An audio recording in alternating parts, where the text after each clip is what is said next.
आज हम लोग फिजिक्स क्लास 12 का चैप्टर 1 इलेक्ट्रिक एंड चार्ज का लास्ट पार्ट देख रहे हैं। ठीक है, मतलब कि ये चैप्टर अब ख़त्म हो गया है। ठीक है, पूरी तरह से है। पार्ट 16 तक यही चैप्टर था और आज ये चैप्टर ख़त्म हो जाएगा। हम लोग फिर चैप्टर 2 स्टार्ट करेंगे। इसमें कुछ क्वेश्चंस, एक दो क्वेश्चंस भी बताए गए हैं, है ना, जो आईआईटी में आया हुआ क्वेश्चन है। ठीक है, और एक नॉन कंडक्टिंग है ना, solid sphere non conducting in uniform non uniform charge. ठीक है, मतलब जितना भी हम लोग इलेक्ट्रिक फील्ड निकाले थे उन सभी में क्या था, चार्ज यूनिफॉर्म था। लेकिन आज हम लोग इसमें नॉन यूनिफॉर्म चार्ज के बारे में बात करेंगे। ठीक है, उससे इलेक्ट्रिक फील्ड कैसे निकलता है। ठीक है, तो हम लोग स्टार्ट करते हैं और ये टॉपिक आज लास्ट हो जाएगा, चैप्टर ख़त्म हो जाएगा। ठीक है ना, हम लोग फिर चैप्टर 2 की ओर बढ़ेंगे। शुरू करते हैं। देखिए क्या लिखा हुआ है, electric field due to solid non conducting. अभी बताया था ना, सॉलिड है वो भी नॉन कंडक्टिंग है। तो पहली बात है कि नॉन कंडक्टिंग है, तो पहले बता चुके हैं कि चार्ज जो है पूरे बॉडी में क्या होगा, डिस्ट्रीब्यूट होगा। ठीक है, स्फीयर रेडियस कितना है, आर है। In non uniform charge distribution, मतलब कि इसमें जो चार्ज डिस्ट्रीब्यूट किया हुआ है वो नॉन यूनिफॉर्म है, मतलब सेम नहीं है चार्ज। बात समझ में आ रहा है, चार्ज जो है वो सेम नहीं है। ठीक है, तो चार्ज जब सेम नहीं, क्योंकि जितना भी हम लोग देखे थे सभी यूनिफॉर्म चार्ज डिस्ट्रीब्यूशन था, ये नॉन यूनिफॉर्म चार्ज डिस्ट्रीब्यूशन है। ठीक है, तो इसके इनसाइड पॉइंट पर देखते हैं, ऐसे आउटसाइड सेम होगा। आउटसाइड जो इसका है, जो पहले वाले का था वो भी इसका ही होगा, लेकिन इनसाइड चेंज करेगा, इसलिए हम लोग सिर्फ इसमें इनसाइड पॉइंट देखेंगे। बात समझ में आ गया, शुरू करते हैं। ठीक है, इनसाइड पॉइंट में देखते हैं। ठीक है, तो इनसाइड पॉइंट में क्या देखते हैं, तो देखिए एक स्फीयर है ना, ओरिजिनल स्फीयर है। इसकी इनसाइड पॉइंट पे देखिए एक गॉसियन सरफेस बना लिया गया है। चूँकि चार्ज यूनिफॉर्म नहीं है ना, नॉन यूनिफॉर्म है, तो हम एग्जैक्ट बता नहीं सकते हैं कि चार्ज किस पॉइंट पर है, इसलिए यहाँ पर दूरी मान लिए आर। ठीक है, आर मान लिए हैं यहाँ पर दूरी की, इस पॉइंट पर हमको निकालना है, क्योंकि चार्ज यूनिफॉर्म नहीं ना है, तो इस पॉइंट पर निकालनी है कि आर पर निकालना हमको। यहाँ पर फिर वैसे ही लगेगा फ्लक्स के लिए इलेक्ट्रिक फील्ड है, और क्या लगेगा। अब देखिए यहाँ पे इलेक्ट्रिक फील्ड की बात नहीं हो सकती है। देखिए क्यों, कारण है इसका। इलेक्ट्रिक फील्ड के बात अगर हम करते हैं, ठीक है, इलेक्ट्रिक फील्ड से निकालना ही है, क्योंकि इलेक्ट्रिक फील्ड क्या होता है, यूनिफॉर्म होता है। सभी पॉइंट्स पे क्या होना चाहिए, इलेक्ट्रिक फील्ड यूनिफॉर्म, तो ना सिमेट्री होगा। लेकिन यहाँ पर चार्ज जब डिस्ट्रीब्यूट नहीं है सेम, तो यूनिफॉर्म निकलेगा नहीं एक पॉइंट पर। ठीक है, सबसे पहले क्या करेंगे, चार्ज डिस्ट्रीब्यूट नहीं है तो एक लेंगे फिर volume charge density. Volume charge density या, ठीक है, तो इसका बोलते हैं ये रो आर, रो नॉट आर, है ना। इसको हम लोग है ना क्या कर दिए, मान लिए कि वॉल्यूम चार्ज डेंसिटी जो है, वॉल्यूम चार्ज डेंसिटी वो क्या हो जाएगा, मान लिया क्या चाहिए, ये रो नॉट और आर। ठीक है, वॉल्यूम चार्ज डेंसिटी, क्योंकि ये नॉन यूनिफॉर्म चार्ज ना है, इसमें हम लोग रो नहीं मान सकते हैं। ठीक है, नॉन यूनिफॉर्म चार्ज में हम ये रो नहीं मान सकते हैं, सिर्फ चार्ज में हम रो मान सकते हैं, ये मतलब यूनिफॉर्म चार्ज में रो मानेंगे। नॉन यूनिफॉर्म में एक कंडीशन रख लिए कि रो बराबर क्या होगा, रो नॉट आर। बात समझ में आ गया, चलिए ठीक है। पहले हम लोग क्या करेंगे कि इसके मतलब आर पॉइंट पर, सेंटर से आर पॉइंट पर कितना चार्ज इनसाइड में है, मतलब आर पॉइंट तक कितना चार्ज इसके अंदर है वो निकालेंगे। नॉन यूनिफॉर्म है तो इंटीग्रेशन करना पड़ेगा, तो देखिए क्यू इनसाइड बराबर क्या होगा, इंटीग्रेशन 0 से आर, और क्या हो जाएगा डी क्यू, है ना, क्योंकि मान लिया छोटा सा चार्ज है यहाँ पर डी क्यू, तो वो कहाँ से कहाँ थे, 0 से आर तक रेंज में कितना चार्ज होगा वो निकालना है। बात समझ आ गया।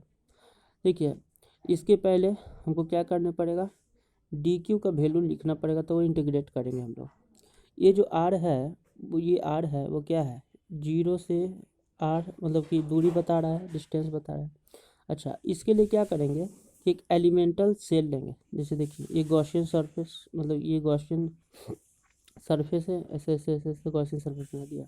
मान लेते हैं कि ये सरफेस के अंदर, ठीक है, देखिए एलिमेंटल रिंग ले लिए इस स्फीयर का, काट काट के यहाँ पर एक सेल बना लिया, छिलका जिसको बोलते हैं, छिलका टाइप का बना लिया है। और वो जो सेंटर से वो x दूरी पर है, ठीक है। और इस जो रिंग का है ना, ये जो रिंग है उसकी जो क्या है वाइड मतलब कि चौड़ाई वो कितना है dx है मान लिया। तो चूँकि मेरा डी क्यू बराबर क्या होता है, क्योंकि वॉल्यूम चार्ज डेंसिटी है तो रो इंटू क्या हो जाएगा डी भी, है ना। ये ना फॉर्मूला होता है वॉल्यूम चार्ज डेंसिटी, मतलब क्या होता है रो बराबर चार्ज बाय वॉल्यूम, है ना। डी क्यू बराबर क्या हो जाएगा रो इंटू डी भी। आर क्या हो जाएगा यहाँ पर, अगर रो का वैल्यू लिखे तो रो क्या है रो नॉट आर ना है, रो नॉट आर। तो आर की जगह हम क्या लिए यहाँ एक्स लिए हैं, तो यहाँ रो की जगह क्या हो जाएगा रो नॉट एक्स, ठीक है। वॉल्यूम डी भी, डी बी इसमें वॉल्यूम क्या चलेगा, तो पता है एरिया इंटू वाइड, है ना। वॉल्यूम क्या होता है एरिया इंटू वाइड। तो देखिए इस रिंग का एरिया कितना होगा, मतलब स्फीयर है तो 4 पाई x² लिख दिया, और वाइड कितना है dx, तो 4 पाई x² dx। बात समझ में यार वॉल्यूम कैसे निकालें, ठीक है। तो ये समझ में आ गया होगा कि यहाँ पर जो चार्ज हम लिए डी क्यू छोटा सा चार्ज, वो उसका वैल्यू क्या होगा rho naught x into 4 pi x² dx, ठीक है। आगे बढ़ते हैं। तो क्यू इनसाइड का वैल्यू क्या होता है, इंटीग्रेशन 0 से लेकर आर तक करना है और फिर क्या करना है डी आर करना है, ठीक है, डी क्यू करना है। तो डी क्यू का वैल्यू जो है यहाँ से जो निकाले हैं वो रख देंगे, ठीक है। और डी क्यू का वैल्यू रख दिए तो rho naught x 4 pi x² dx। और एक्स को कहाँ से कहाँ तक लेना था 0 से आर तक, ये एक्स मान लिए थे लेकिन 0 से आर तक एक मेन रूप से तो 0 से आर ले रहा है ना, तो 0 से आर तक ले लिया, लिमिट ले लिया। इंटीग्रेशन करने में लिमिट का बहुत उपयोग है। यहाँ देखिए रो नोट जो है वो कांस्टेंट होता है तो इसलिए बाहर निकल गया, 4 पाई भी कांस्टेंट है वो भी बाहर निकल गया, ठीक है। बचा क्या x³ dx, तो x³ dx को इंटीग्रेशन में ले लिए 0 आर लिख करके, ठीक है। अब देखिए यहाँ पर रो नॉट 4 पाई, ठीक है। और इसका अगर इंटीग्रेशन x³ dx करेंगे तो इसका वैल्यू क्या आएगा x⁴/4, ये ना आएगा। इसका वैल्यू क्या आएगा x⁴/4, x⁴/4 लिख दिए, 0 से r रेंज ले लिए। इसको सॉल्व करेंगे तो r⁴/4 हो जाएगा, देखिए क्योंकि 0 तो कुछ होता नहीं है। तो ये इंटीग्रेशन का सभी फॉर्मूला है। तो rho not 4 pi into r⁴/4, 4 से 4 कट गया, ठीक है। क्या बचा मेरा 4 से 4 कटने के बाद, तो बचा क्यू इनसाइड बराबर कितना बचा, क्यू इनसाइड बराबर रो नॉट पाई r⁴। मतलब मेरा ये क्यू इनसाइड r तक के रेंज में हमको चार्ज पता चल गया, नॉन यूनिफॉर्म था तो इंटीग्रेशन करके हम लोगों ने क्यू इनसाइड निकाल लिया। अब देखिए यहाँ पर वही फिर मेथड लगेगा जो पहले लगाते थे, क्योंकि चार्ज से ही मतलब था, नॉन यूनिफॉर्म चार्ज को कांस्टेंट कर दिया ना कि r तक कितना चार्ज होगा। अब यहाँ पे क्या लगाएंगे वही गॉसियन सरफेस का जो फॉर्मूला होता है, और गॉस लॉ का इलेक्ट्रिक फ्लक्स जो निकलता है, इलेक्ट्रिक फ्लक्स के फॉर्मूला से जो निकलता है इन दोनों को इक्वेट कर देंगे, जो वैल्यू आता है वो निकाल देंगे।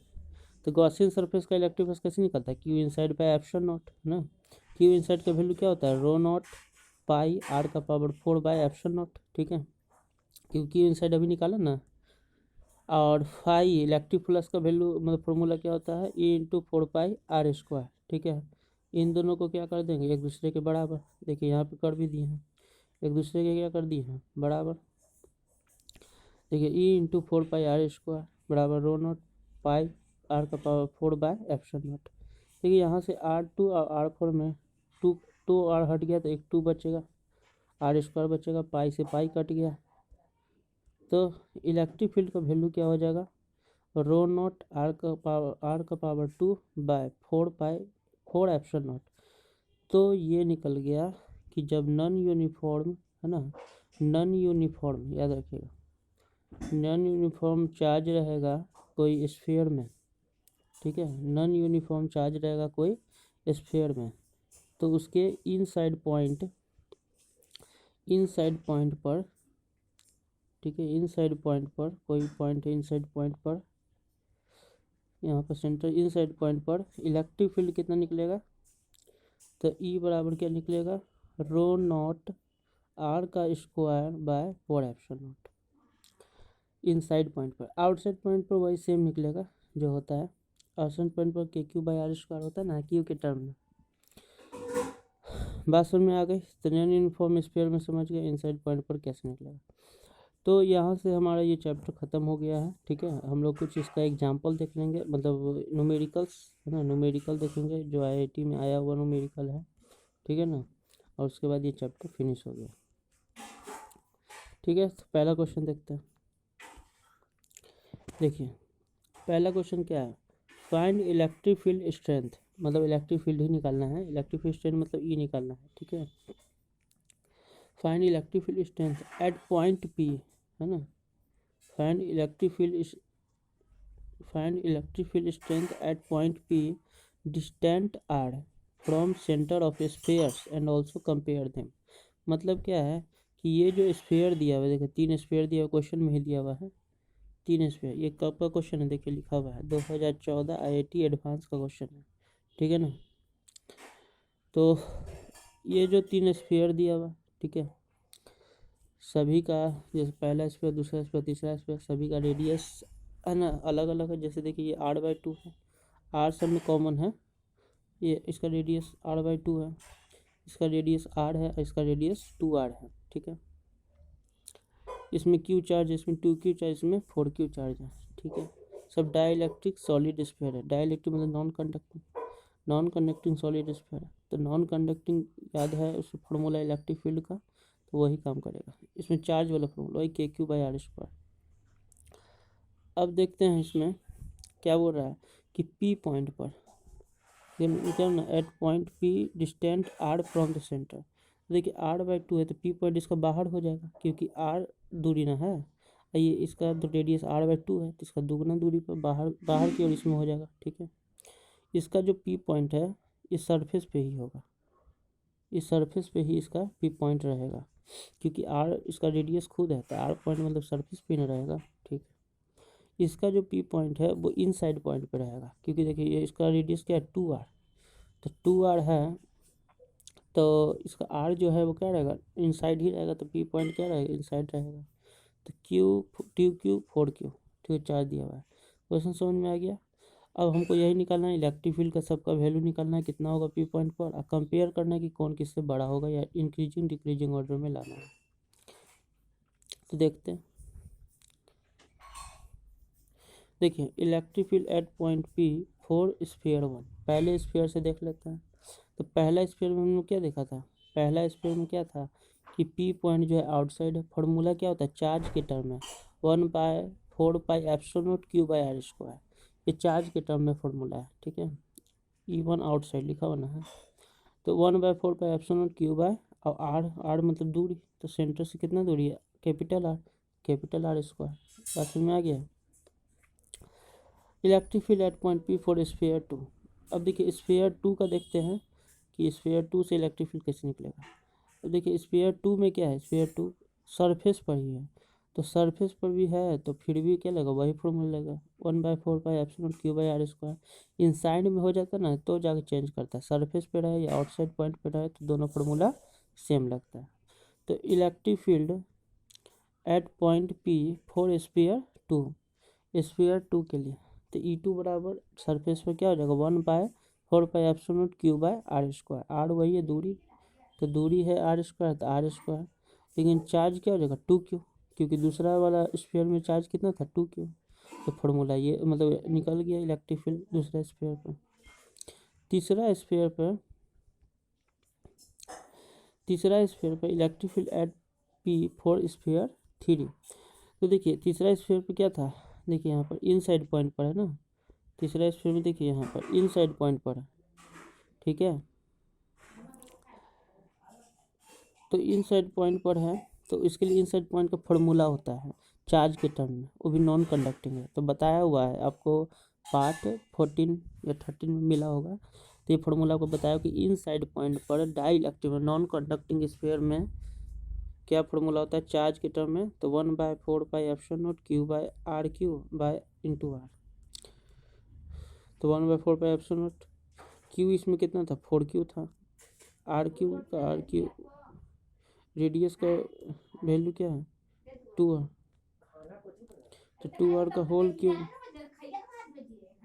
और स्मॉल r क्या है कैपिटल R के बराबर, मतलब दूरी कितना है R ही ना है, ये दूरी को बताता है कि सेंटर से कितना दूर पर है स्मॉल आर, ठीक है। तो ये तो आर है, और इसका जो रेडियस है यहाँ पर आर क्यूब, तो रेडियस कितना था 2r था ना, तो 2r का होल क्यूब। सॉल्व करेंगे 1/4 पाई एप्सिलॉन नॉट। देखिए यहाँ पर 2 का क्यूब लेंगे, जैसे 2r का होल क्यूब है तो 8r का क्यूब निकलेगा। इससे ये कटेगा 2 बार में, इससे ये कटेगा 2 बार में, तो क्या बचेगा मेरा पता है 1/4 pi epsilon naught Q by 2r²। बात समझ में आ गई कैसे आया? तो यहाँ पर डायरेक्ट हम लिख दिए हैं कि 1/4 pi epsilon naught into Q by 2r², ठीक है।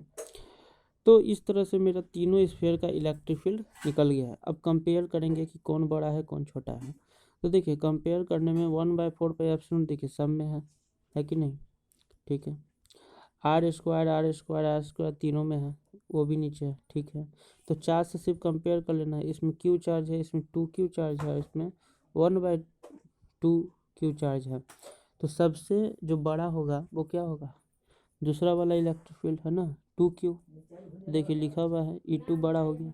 उसके बाद छोटा होगा कौन, q, उसके बाद छोटा होगा q/2, आधा ना हो गया। तो इस तरह से रेंज क्या हो जाएगा, E2 greater than E1 greater than E3। Question समझ में आ गया, ठीक है। इस तरह का क्वेश्चन आता है आईटी में, न्यूमेरिकल्स में, ठीक है। अब हम लोग क्या करेंगे कि दूसरा क्वेश्चन देख लेते हैं, ठीक है। देखिए यह जो क्वेश्चन है वो IIT 2012 में आया हुआ है, ठीक है। क्वेश्चन क्या है, पहले क्वेश्चन को समझेंगे तब जाके उसको सॉल्व करेंगे। ये थोड़ा सा लेंथी क्वेश्चन है, ठीक है, थोड़ा सा समय लगेगा इसको बनाने में, समझना पड़ेगा तो ये क्वेश्चन बनेगा। IIT का ना है तो थोड़ा सा समय लगता है। देखिए क्वेश्चन, ए सॉलिड नॉन कंडक्टिंग सिलेंडर। अब सिलेंडर का क्वेश्चन है तो सिलेंडर का फॉर्मूला याद रखना, इनसाइड आउटसाइड इस पॉइंट का, ठीक है। तो solid non conducting cylinder, non conducting में डाई इलेक्ट्रिक, मतलब चार्ज डिस्ट्रीब्यूशन क्या होगा इसके पूरे होल सरफेस में होगा, ये पहले याद आ गया। तो solid non conducting cylinder of radius R, कितना रेडियस है आर है, in which a cavity of spherical shape, एक कैविटी है इसके अंदर में क्या है, एक कैविटी है जो स्फेरिकल शेप का, कैविटी मतलब कि होल है, इज फॉर्म्ड बनाया गया। And the electric field at outside point 2r, मतलब 2r मतलब सेंटर से 2r की दूरी पर, 2r की दूरी पर, the electric field at outside point 2r की दूरी पर जो मान लेते हैं P पॉइंट है, ठीक है, P पॉइंट पर, from the axis of cylinder, देखिए सिलेंडर का ये एक्सिस है ना, तो इस एक्सिस से P पॉइंट पर, ठीक है, इज, तो इलेक्ट्रिक फील्ड का वैल्यू दिया हुआ है 23 रो आर ना, 23 रो आर बाय 16 के एप्सिलॉन नॉट, ठीक है। तो ये P पॉइंट पर इलेक्ट्रिक फील्ड का वैल्यू दिया हुआ है क्वेश्चन में ही, देन फाइंड के, तो आपको के का वैल्यू यहाँ से निकालना है कि के का वैल्यू क्या होगा। देखिए यहाँ पर के का वैल्यू कैसे निकालेंगे, तो यही है P पॉइंट पर हम रियल रूप से पहले हमको निकालना पड़ेगा इलेक्ट्रिक फील्ड आउटसाइड पॉइंट पर, तो जाके हमको के का वैल्यू मिलेगा। तो देखिए सॉल्व करते हैं।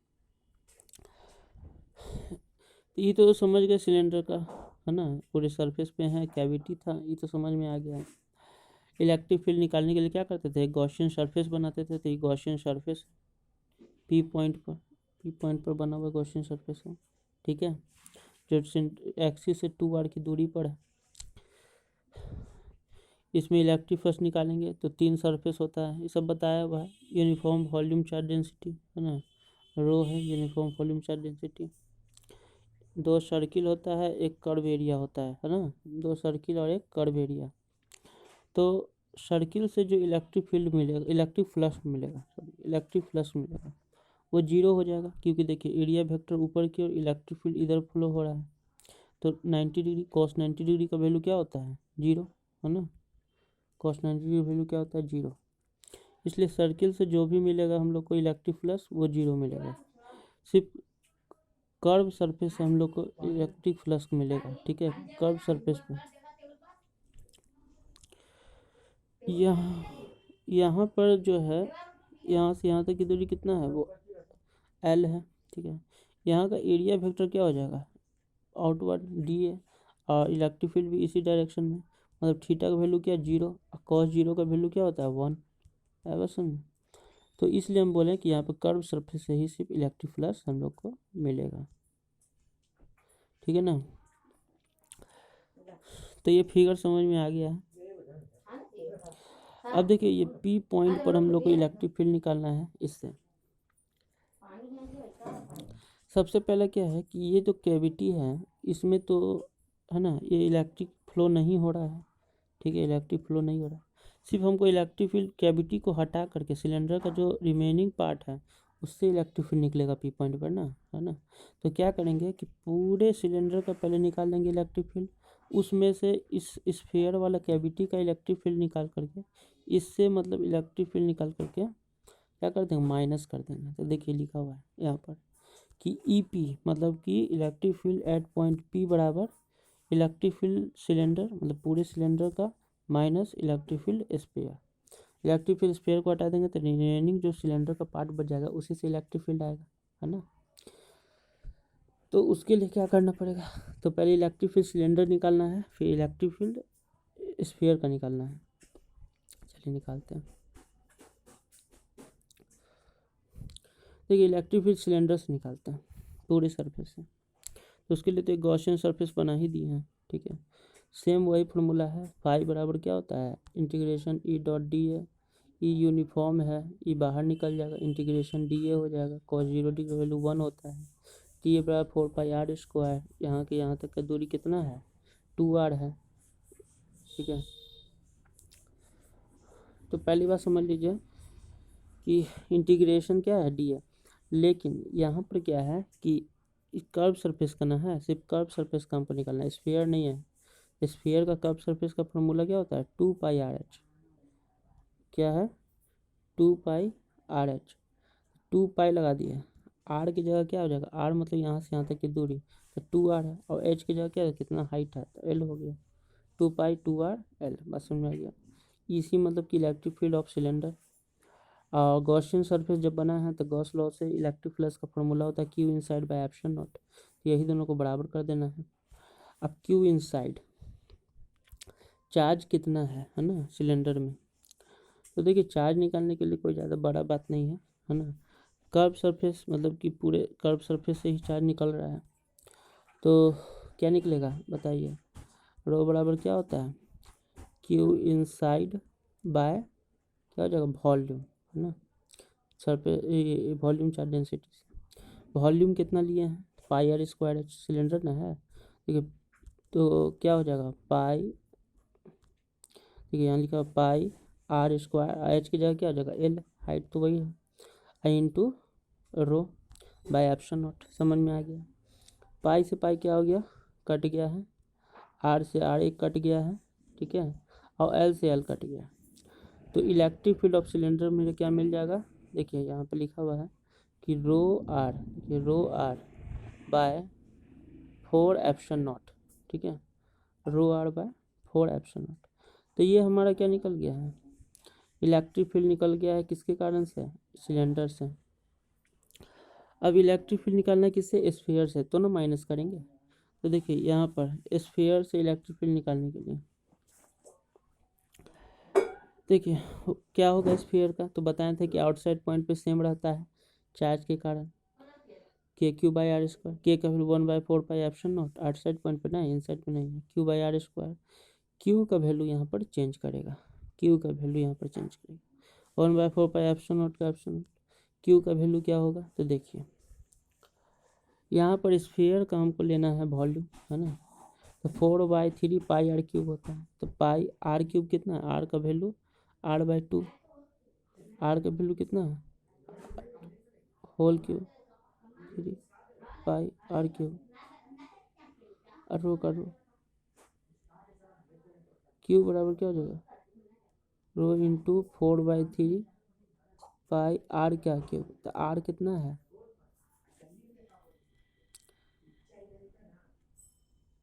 बात समझ में आया। और ये जो छोटा वाला आर है वो दूरी लेना है, पॉइंट पे कितना का दूरी है, तो 2r का दूरी है, तो 2r का होल स्क्वायर, समझ में आ गया ये कैसे लिया गया है। चार्ज तो आसान से निकालना है, शुरू से पढ़ते आ रहे होगे तो तुम लोग को समझ में आ रहा होगा। अब देखिए 1/4 एप्सिलॉन नॉट, तो इसे 4 से 4 कट गया, पाई से पाई कट गया, ठीक है, ठीक है।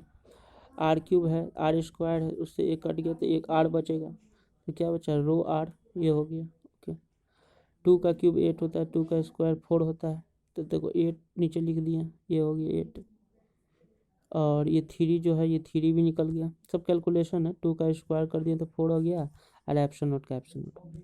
मतलब मेरा जो एग्जैक्ट वैल्यू मिल गया स्फीयर से electric field, rho R by 96 epsilon naught, है ना, 96 एप्सिलॉन नॉट, अड़ती है 24, 24 चौके 96 एप्सिलॉन नॉट। अब देखिए यहाँ पर मेरा स्फीयर से इलेक्ट्रिक फील्ड निकल गया और सिलेंडर से इलेक्ट्रिक फील्ड निकल गया।